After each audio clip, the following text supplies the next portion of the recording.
بسم اللہ الرحمن الرحیم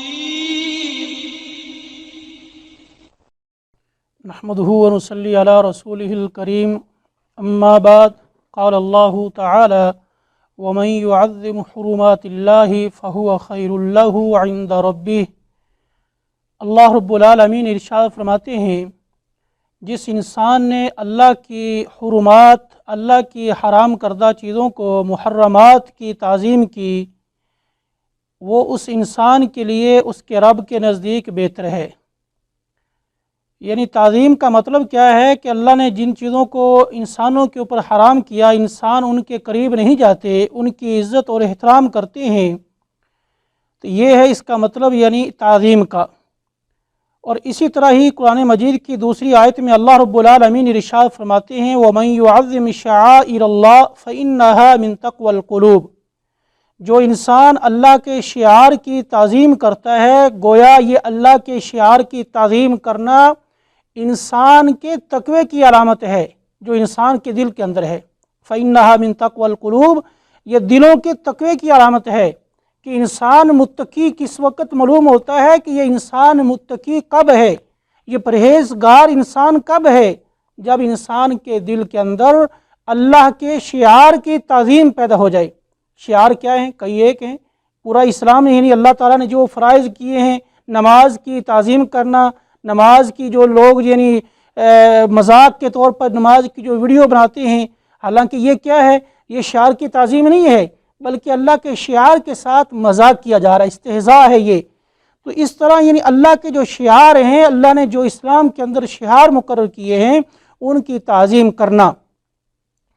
اور اسی طرح قرآن مجید کے اندر اللہ رب العالمین نے دوسرے مقام پہ فرمایا من قتل نفسا بغیر نفس او فساد فی الارض فکأنما قتل الناس جميعا، کہ جس انسان نے کسی انسان کو بلا وجہ قتل کر دیا یا زمین کے اندر فساد برپا کر دیا، گویا یہ دو کام کرنے یعنی قتل کرنا، ناحق کسی کو قتل کرنا، یا معاشرے کے اندر فساد کو برپا کرنا، یعنی معاشرے کے اندر ایسا ماحول پیدا کر دینا جس سے لوگوں کے اندر فساد اور فتنہ پیدا ہو جائے، تو گویا کہ اس انسان نے پورے معاشرے کو ختم کر دیا، قتل کر دیا۔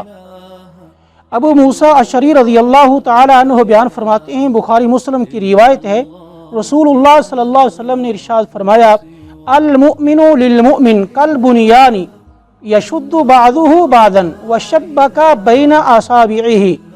رسول اللہ صلی اللہ علیہ وسلم نے ارشاد فرمایا ایک مومن دوسرے مومن کے لیے کیسے ہے؟ جیسے ایک چونا گچ دیوار ہوتی ہے، دیوار کے اندر ایک اینٹ دوسری اینٹ کے ساتھ جب ملے گی تو تب ہی اس کے اندر کیا ہوگا؟ مضبوطی آئے گی اور وہ دیوار کی شکل اختیار کرے گی۔ آپ نے فرمایا اسی طرح ہی مومن ہے، ایک مومن دوسرے مومن کی طرح بالکل ایک دیوار کی مانند ہے، ایک چونا گچ دیوار کی طرح ہے جو کئی ایک اینٹوں کا مجموعہ ہے۔ اسی طرح ہی مسلمان معاشرہ بھی کئی ایک مومنوں کا مجموعہ ہے، اور مومن جو ہے اس مجموعے کے اندر، اس معاشرے کے اندر ایسے ہیں جیسے ایک دیوار کی مانند ہے۔ آگے اللہ کے رسول صلی اللہ علیہ وسلم نے مثال کس طرح دی؟ اپنی دونوں ہاتھوں کی انگلیوں کو ایک دوسرے میں داخل کر کے کہا کہ مومن ایک اس طرح ہیں، یعنی جیسے کہ دونوں ہاتھوں کی انگلیوں کو ایک دوسرے میں داخل کرنے سے جیسے یہ یکجان ہو جاتی ہیں، فرمایا مومن بھی ایسے ہیں۔ تو میرے بھائی، یہ اس حدیث سے ہمیں درس کیا ملتا ہے؟ ہمیں کس چیز کی تعلیم دی جا رہی ہے؟ ہمیں تعلیم یہ دی جا رہی ہے کہ معاشرے کے اندر اگر رہنا ہے تو امن سکون سے رہ جائے، اور آپس میں جو رنجشیں ہیں، آپس کی جو عداوتیں ہیں، جو فتنے فساد ہیں، ان کو ختم کیا جائے، اور بھائی بھائی بن کر معاشرے کے اندر رہ جائے۔ اسی طرح ہی ابو موسیٰ رضی اللہ تعالی عنہ سے ایک اور روایت ہے، بخاری مسلم کی ہے، رسول اللہ صلی اللہ علیہ وسلم نے ارشاد فرمایا من مر فی شیء من مساجدنا او اسواقنا ومعه نبل فلیمسک او لیقبض علی نصالها بکفہ ان یصیب احدا من المسلمین منها بشیء۔ اللہ کے رسول صلی اللہ علیہ وسلم نے ارشاد فرمایا کہ جب تم میں سے کوئی انسان ہماری مساجد میں سے آئے یا مساجد کے پاس سے گزرے یا بازاروں میں آئے اور اس کے پاس کیا ہو، اس وقت کے دور کے مطابق اس وقت کیا تھا اس کے پاس، یعنی اسلحہ، یا کون سا اسلحہ، یعنی تیر، وہ اپنا تیر یا تلوار، یہاں حدیث کے اندر تیر کے الفاظ، یعنی اگر وہ تیر لے کر آتا ہے اور تیر اس شکل میں لے کے آتا ہے کہ بالکل وہ میان سے خالی ہے اور ننگا تیر ہے اور اس کے اوپر کوئی کپڑا وغیرہ نہیں لپٹا ہوا جس سے انسانوں کو تکلیف پہنچ سکتی ہے، تو رسول اللہ صلی اللہ علیہ وسلم نے کیا فرمایا تھا کہ اگر انسان کے پاس اسلحہ ہے، چاہے جدید دور کا ہو یا پہلے وقت کا ہو، لیکن کیا کرے، وہ اپنے اسلحے کو چھپا کے لے کے جائے تاکہ اس اسلحے سے کسی مسلمان کو، کسی انسان کو کوئی تکلیف نہ پہنچے۔ اگر اس کے پاس تیر ہے، یا تو یہ ہے کہ کپڑے کے ساتھ اس کو لپیٹے، اگر نہیں ہے تو پھر اس کے جو آگے پھل ہے، جو آگے نقصان پہنچاتا ہے، اس کے اوپر اپنا ہاتھ ایسے پکڑ لے تاکہ کسی مسلمان کو تکلیف نہ پہنچے۔ لیکن ہماری صورتحال کیا ہے، ہم شرعام اور تکبرانہ انداز میں اپنے اسلحے کو لہراتے ہوئے بازاروں میں، لوگوں کے محلوں میں جاتے ہیں اور اپنی چدراہٹ دکھانے کے لیے یہ کام کرتے ہیں۔ میرے بھائی، سخت ترین گناہ ہے، اور اس کے بارے میں رسول اللہ صلی اللہ علیہ وسلم سے کئی ایک احادیث موجود ہیں کہ کسی مومن کے لیے، مسلمان کے لیے یہ لائق نہیں ہے کہ وہ اپنے بھائی کے سامنے اس طرح اسلحہ کرے، چاہے جائے کہ وہ اس کو حق قتل کر دے۔ تو بہرحال یہ بہت سخت گناہ ہے۔ حضرت نعمان بن بشیر رضی اللہ تعالی عنہ بیان کرتے ہیں، بخاری مسلم کی روایت ہے، رسول اللہ صلی اللہ علیہ وسلم نے ارشاد فرمایا، مثل المؤمنین فی توادہم وتراحمہم وتعاطفہم مثل الجسد اذا اشتکا منہ عضو تداعی لہ سائر الجسد بالسہر والحمى۔ آپ صلی اللہ علیہ وسلم نے ارشاد فرمایا کہ مومنوں کی مثال پیار، محبت اور شفقت میں اس طرح ہے ایک دوسرے کے ساتھ جیسے ایک جسم ہے، اور ایک جسم کو اگر اس کے کسی ایک حصے میں، کسی ایک عضو میں کیا ہو، تکلیف ہو، کسی ایک حصے میں چوٹ پہنچ جائے تو اس تکلیف کی بنا پہ سارا جسم جو انسان کا بے چین ہو جاتا ہے اور تکلیف سے یعنی بلبلا اٹھتا ہے، اور اس بنا پہ انسان کو بخار بھی ہو جاتا ہے، انسان پریشان ہو جاتا ہے اور سو نہیں سکتا۔ آپ نے فرمایا مومن اس طرح ہے آپس میں، اگر ایک بھائی کو تکلیف پہنچتی ہے تو دوسرے بھائی کا یہ حق ہے کہ اس کی تکلیف کو اپنی تکلیف سمجھ کے اس کی تکلیف کو ختم کرے۔ آج ہماری صورتحال کیا ہے؟ ہم اپنے آپ میں دیکھیں کہ ہم اپنے گریبانوں میں جھانک کے دیکھیں، ہم میں سے ہر ایک کی یہ خواہش ہے کہ میرے پاس کوئی ایسا موقع آئے، میں اس کو نیچا دکھلاؤں اور اس کو کوئی بھی کسی بھی طرح کی تکلیف ہے وہ ہر اعتبار سے اس کو تکلیف پہنچانے کی کوشش کروں۔ یہ ہے ہماری مسلمانوں کی مثال آج اس وقت میں۔ اور میرے بھائی، جب ہماری یہ کیفیت ہو، ہم ہر وقت اس تگ و دو میں ہوں اور ہر وقت ہمارے اندر یہی تجسس ہو کہ میں اپنے بھائی کو کس وقت تکلیف پہنچاؤں، پھر ہمارا ایمان کدھر جائے گا؟ کیا ہمارے اندر ایمان باقی رہ جائے گا؟ کیا ہم اپنے آپ کو اس وقت مومن کہیں گے؟ اور یہ اس وقت ہمارے معاشرے کے اندر تقریباً الا ماشاء اللہ ہر ایک کی یہی صورتحال ہے، وہ اس کو نقصان پہنچانے کی سوچے گا، چاہے مال کا نقصان ہو، کاروبار کا نقصان ہو، تجارت کے اندر ہے دونوں بھائی تو اس وقت بھی یہی ان کی خواہش ہے کہ میں اپنے بھائی کو دھوکہ دے دوں۔ اگر کوئی کسی سے قرض لیتا ہے تب بھی اس کی کوشش یہ ہوتی ہے کہ میں اس سے پیسے لے لوں، اپنا وقت نکال لوں، بعد میں دیکھا جائے گا کون دے گا کون نہیں دے گا۔ تو یعنی ہر لحاظ سے یہ ضروری نہیں کہ تکلیف جسمانی ہو، یعنی تکلیف جو ہے وہ بدنی ہو یا مالی ہو یا اس کے دین کے اعتبار سے تکلیف کیوں نہ ہو، غرض ہماری اس وقت ہر ایک تقریباً مسلمان کی یہ خواہش ہے اور وہ ہر وقت اس جستجو میں ہوتا ہے کہ میں اپنے بھائی کو تکلیف کب پہنچاؤں۔ تو پھر ہمارا ایمان کب ہوگا؟ کیا ہماری سوچ جب یہ بن جائے گی ہم مسلمان رہیں گے؟ کیا ہمارا ایمان باقی رہ جائے گا؟ نہیں میرے بھائی، یہ مومن کی شان نہیں ہے کہ وہ اپنے بھائی کو کیا کرے، تکلیف سے دوچار کرے۔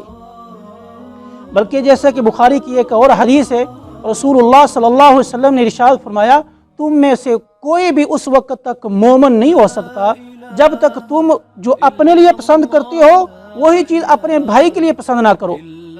تو ہم اپنے لیے تو بہت اچھا کچھ سوچتے ہیں، اپنے لیے عیش و عشرت ہر چیز چاہتے ہیں، لیکن بھائی کے بارے میں ہماری سوچ جو ہے وہ اس کے برعکس ہے۔ ابو ہریرہ رضی اللہ تعالی عنہ سے روایت ہے کہ نبی علیہ الصلوۃ والسلام بیٹھے تھے آپ کے پاس حسن بن علی رضی اللہ تعالی عنہ آئے، اللہ کے رسول صلی اللہ علیہ وسلم نے ان کو اٹھایا، اپنی گود میں بٹھایا اور ان کو بوسہ دیا۔ اور آپ کے پاس اقرا بن حابس صحابی رسول تھے، جب انہوں نے دیکھا کہ اللہ کے رسول نے اپنے نواسے کو بوسہ دیا ہے تو کہنے لگے اللہ کے رسول میرے 10 بچے ہیں اور میں نے اپنے 10 بچوں میں سے کسی کو آج تک بوسہ نہیں دیا۔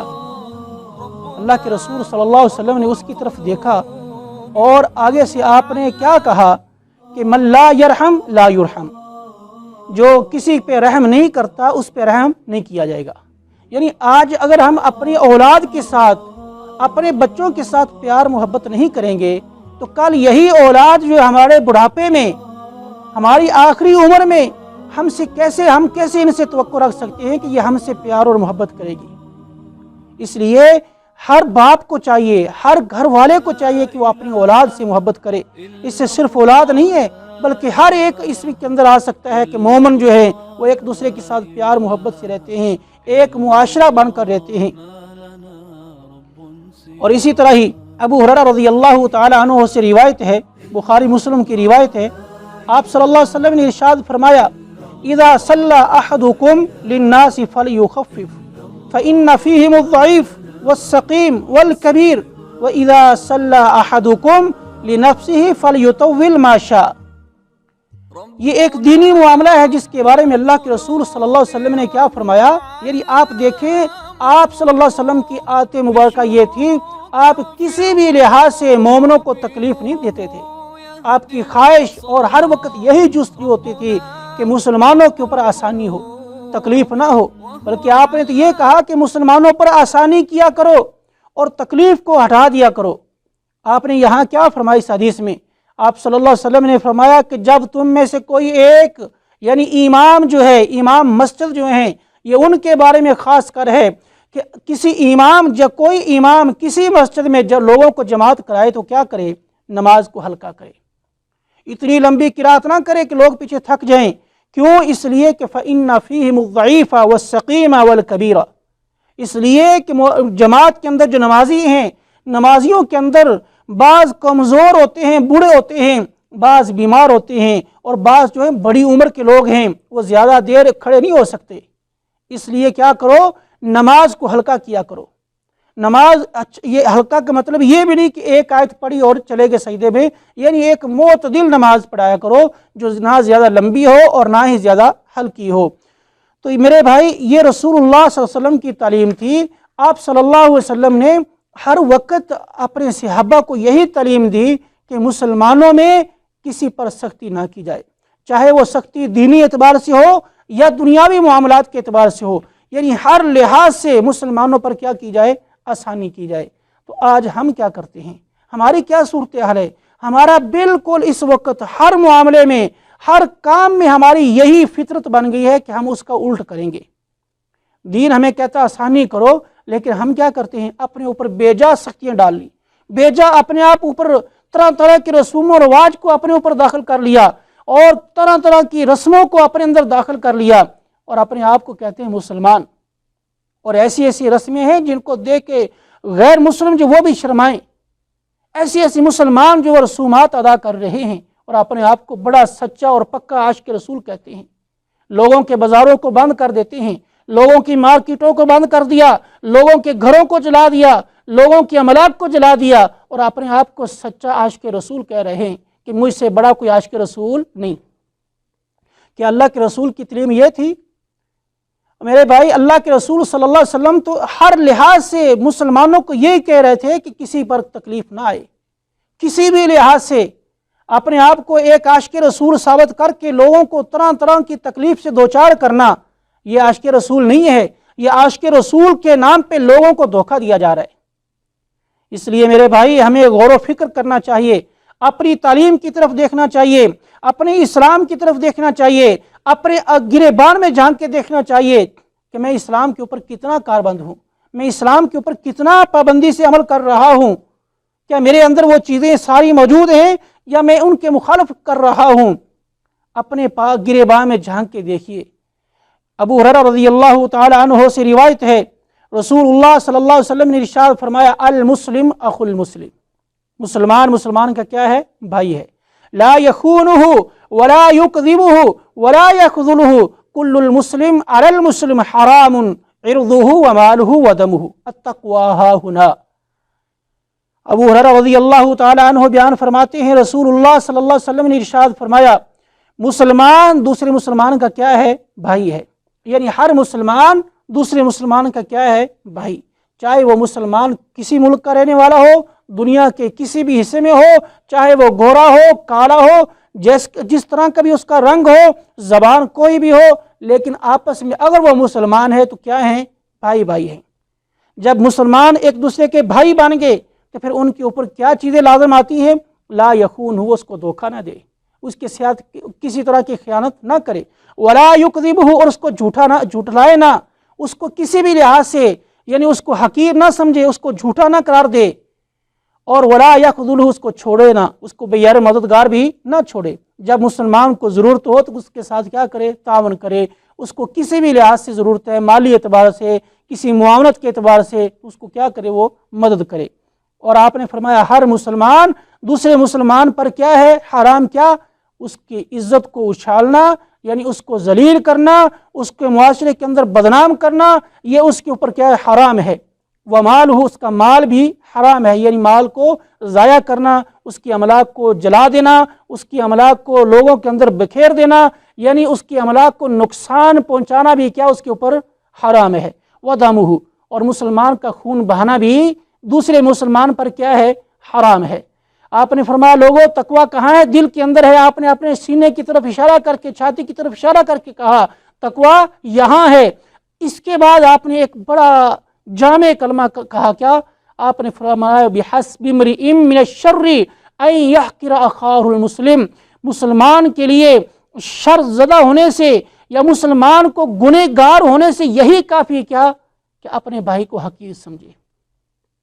یہ بھی ہماری اندر عادت بہت عام ہے۔ اگر کوئی کسی برادری کا، کسی قوم کے ساتھ تعلق رکھتا ہے یا غریب انسان کسی کے پاس آ کے بیٹھ جاتا ہے، لوگ جو ہے وہ اس کو حقارت کی نظر سے دیکھتے ہیں، ایسے ہی دیکھتے ہیں کہ یہ تو انسان ہی نہیں ہے، ایک عجیب نظر سے دیکھتے ہیں، ایک لوگوں کا عجیب لوگوں کا رویہ بن جاتا ہے کہ یہ ہماری مجلس میں کیوں آ کے بیٹھ گیا، ہماری محفل میں کیسے آ گیا، ہمارے ولیمے میں یہ کیسے آ گیا، اس کو تو ہم نے بلایا ہی نہیں۔ میرے بھائی، آپ نے کیا فرمایا کہ انسان کو گنہگار ہونے کے لیے یہی کافی ہے، کیا؟ اپنے بھائی کو حقیر جانے۔ تو میرے اللہ رب العالمین سے دعا ہے، آپ بھائیوں سے بھی یہ ریکویسٹ ہے کہ اگر ہمارے اندر اس طرح کی کوئی کمی کوتاہی ہے ان کو چھوڑیں۔ اللہ رب العالمین سے دعا ہے کہ اللہ تعالیٰ قرآن و سنت کے مطابق عمل کرنے کی توفیق عطا فرمائے۔ آخر دعوانا الحمدللہ رب العالمین۔